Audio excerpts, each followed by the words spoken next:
By the end of January, most financial goals are already dead. Not because people don't want change, but because they don't know how change actually happens. They set goals without systems. They chase outcomes without habits. And when progress feels slow, they assume it's not working and go right back to what they've always done. Roughly 7 out of 10 people like to set goals in the new year, but only about 10% of people actually achieve them. In fact, some research shows that 23% quit in the first week, 64% by the end of the first month, and 81% before the end of the second year. So in other words, Happy New Year.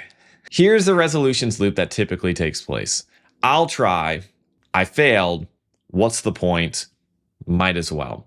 The loop starts with optimism, then failure, then discouragement, and finally resignation. I'll never get in shape, so why even take the first step? I'll never get out of debt, so I might as well keep using the credit card. Nothing is going to change anyway. So why does this happen?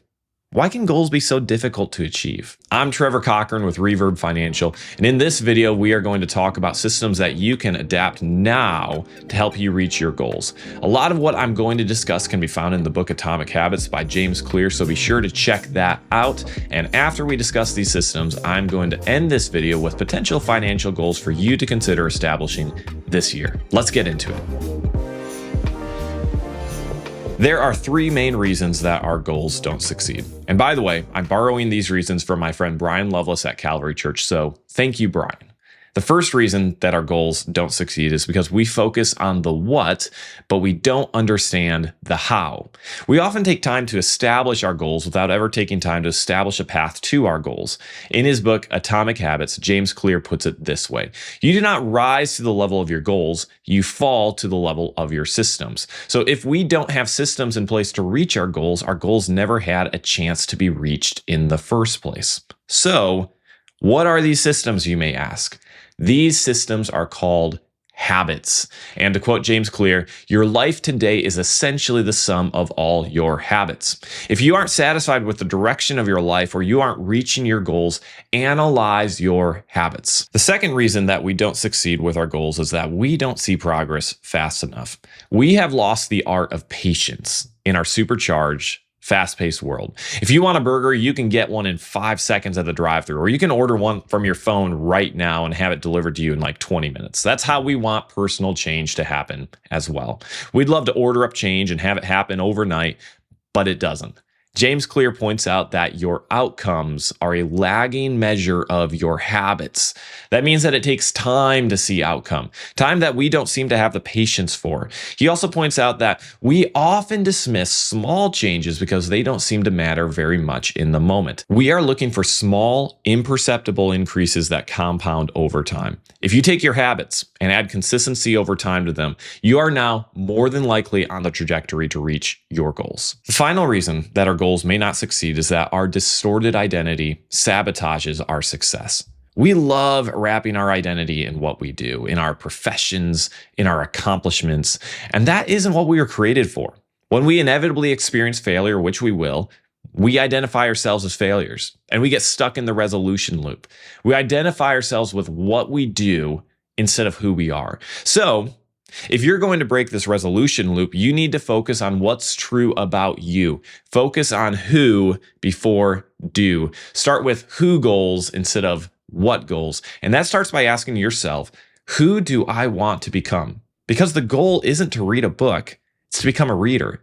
It's not to run a marathon, but to become a runner. It's not to learn an instrument, but to become a musician. If you focus on who over do, you will more than likely experience a lot more success in accomplishing the things that really matter to you, and you'll be more satisfied with who you are as a person in general. So, to pursue our goals, we need good habits, we need time, and we need to focus on who over do.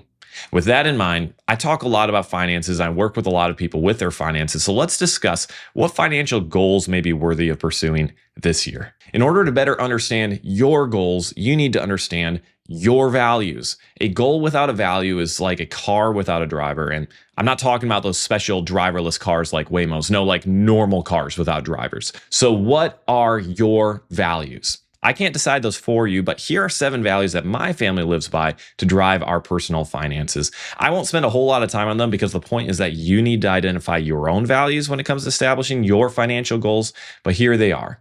We believe in God's ownership. That means that everything we have ultimately belongs to Him. We also believe that we are stewards and we are entrusted to manage what He provides. These first two values, God's ownership and our stewardship, influence the other five. The third value is generosity. We believe that we are called to generosity with our finances, with our time, and our skills. The fourth value is prudence, meaning that we are to be wise, diligent savers, shrewd with what we spend and what we accumulate. The fifth value is work. God has given us abilities and workplaces, and we are to work wholeheartedly as unto the Lord. The last two values are contentment and enjoyment. I can choose to live in contentment because God has given us enough, and I can live in enjoyment because what God has given us is good. Those are the 7 values that influence our approach to money. So what are your values? What is guiding your journey? Take time to document these and let these influence the goals that you want to pursue. With that said, here are a few goals to consider. Number 1, get out of debt. Look, this is your year. You can do this. You work way too hard, way too long for your salary to be going toward credit card payments. The habit or the system that you need to establish is a budget. There are a ton of free tools out there, but grab an app like YNAB or EveryDollar and start this habit to reach this goal. Hold yourself accountable to a few close friends and get going. You can do it. Number 2, build an emergency fund. I'm sorry to tell you, but you're going to have an unexpected expense this year. Shocking. I know.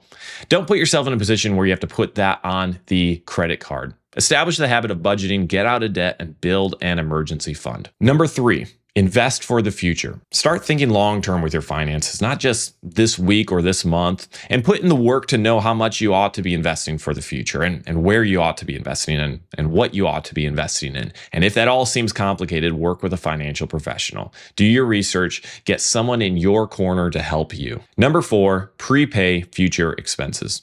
Look, Christmas just happened, and guess what? It's happening again this year. Crazy, I know. For future expenses that you know are coming, set up another account or sinking fund to start preparing for those future expenses. You'll need a new vehicle eventually. You're going to plan a vacation. The kids are probably going to go to college. So set up a fund, get organized to prepare for those expenses. And number 5, be a giver. I mentioned this last, but don't save this for last. You have time, you have talent, you have money. Set a goal for what you are going to give, commit to, and let your finances serve a bigger purpose than just you and your household. As you consider your goals, your habits, and your dreams for this new year, I want to close with this thought from Galatians 6:9. It says, "So let's not get tired of doing what is good. At just the right time, we will reap a harvest of blessing if we don't give up." If you're interested in learning more about what it looks like to partner with us alongside your financial journey, head over to reverbfinancial.com. We'll see you in the next one.